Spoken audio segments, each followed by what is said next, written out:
Hello, everyone, and welcome to the Bird's Nest Podcast. I'm Joe Donahue. Thank you so much for joining us. It is Dallas week in the city of brotherly love. Eagles fans are setting aside the brotherly love part of the city's moniker in favor of hating on their division rival. And this is a long, storied rivalry that gets fans riled up and excited for every matchup that the Eagles have against the Dallas Cowboys. Now, Eagles head coach Nick Sirianni did say earlier this week, while players will stick to their one game at a time mentality, he's fully expecting that fans show up and do not do that against the Dallas Cowboys and bring the intensity. I think if I said to the fans and to you as the media that it's Cowboy week, we're going to ramp it up. Well, what the hell were we doing the last couple weeks, right? You'd be like, well, that's why you lost to the Jets, because you guys weren't, like, I wouldn't ever. And so we know how awesome it is. Now, with that being said, we know how much energy this stadium's going to have on Sunday.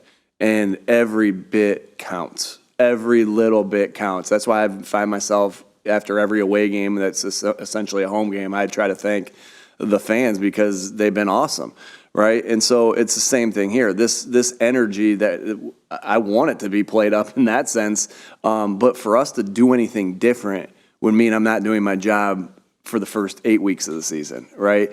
But fans, let's go. It's Dallas week, and so we're going to need that. Dallas has to feel that. Dallas has to feel that when they come in here, that it means a little bit extra to the people in those seats, and it's going to be loud, and it's going to be a hostile environment. So as we prep for the Eagles taking on the Cowboys, let's take a look at what it's going to take for the Eagles to defeat the Dallas Cowboys. Some of the keys to the game. And we're going to start with the first key, which for me is the run game. For the Eagles, they're still one of the top 10 rushing offenses in the league, but over the last several games, the run offense has sputtered a little bit.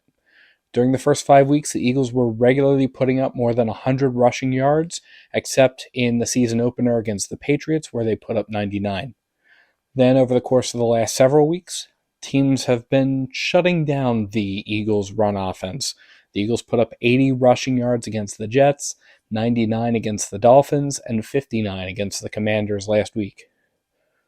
Eagles offensive coordinator Brian Johnson was asked about the run game earlier this week. Yeah, I think the biggest thing is we have to continue to put the guys in great spots and keep pounding at it. The run game can be unique at times. It could be tough sled for a while, and then you just continue to push, continue to pound, and then you break one, and that evens kind of out your yards per carry. But for us is what we want to accomplish is really to try to be both efficient and explosive in the run game. So we have to continue to find ways to put the guys in great spots, make sure our landmarks are right, and make sure we're doing a great job of making plays once we're blocked up to the second and third level.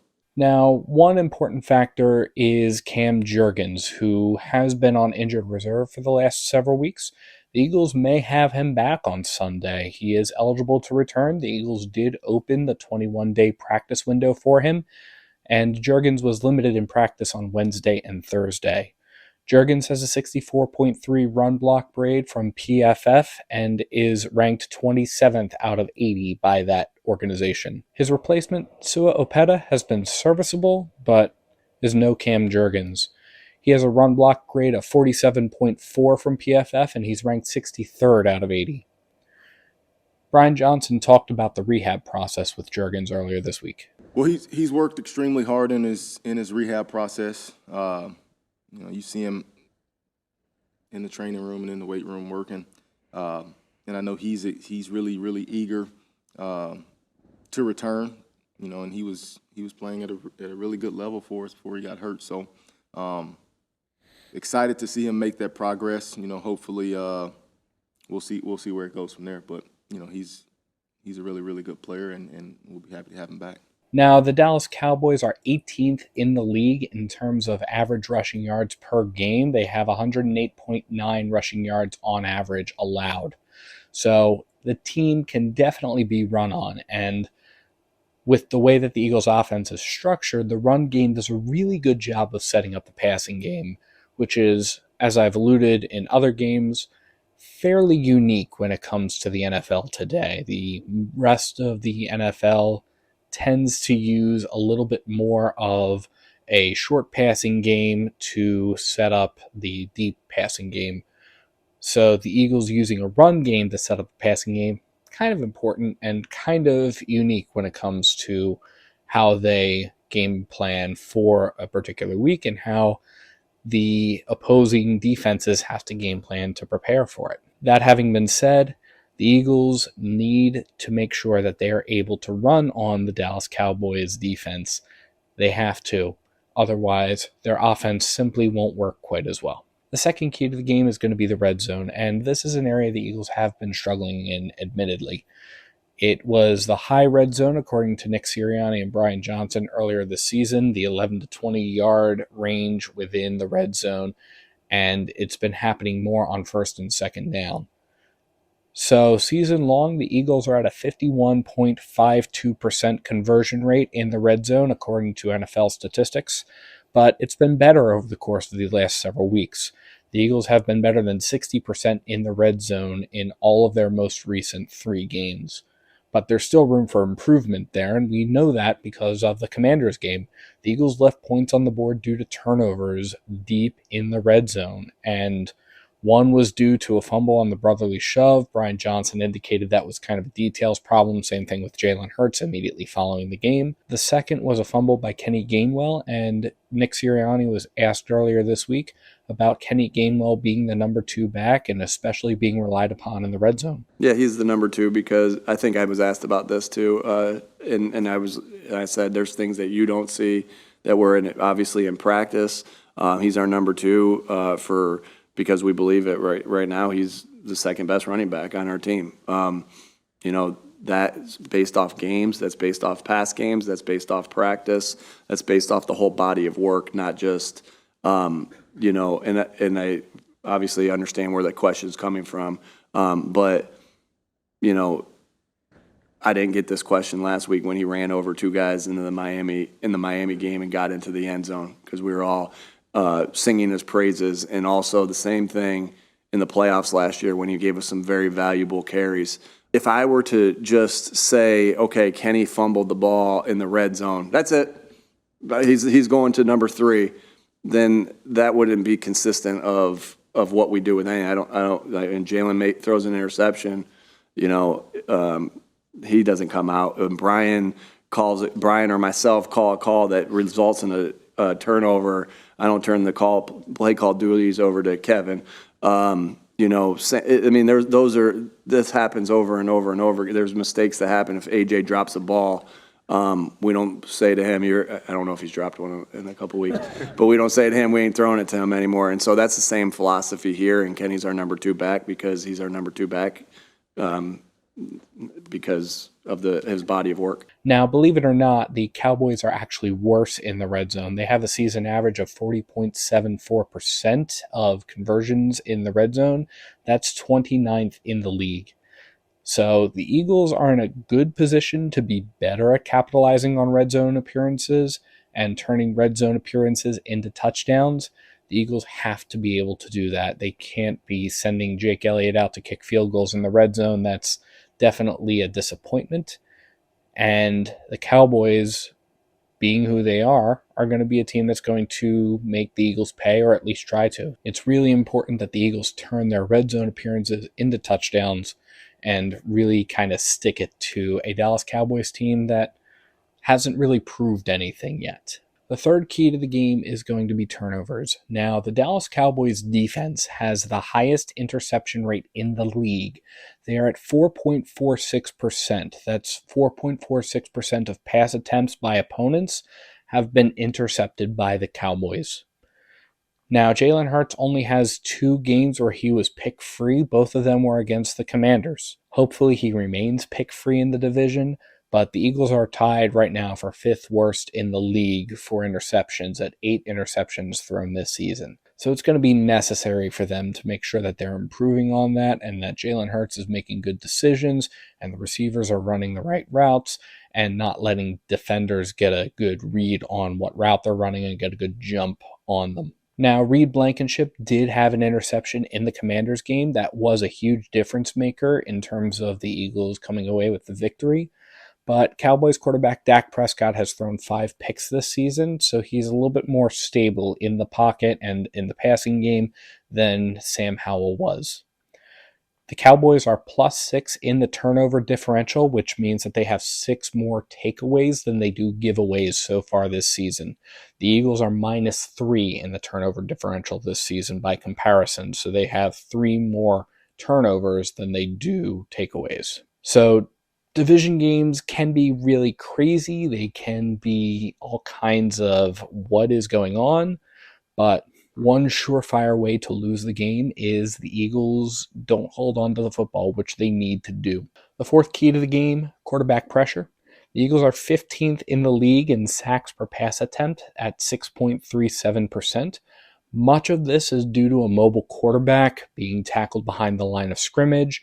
That is technically a sack if it's a passing play and he's rolling out, Jalen Hurts rolling out to one side, trying to get back to the line of scrimmage and can't.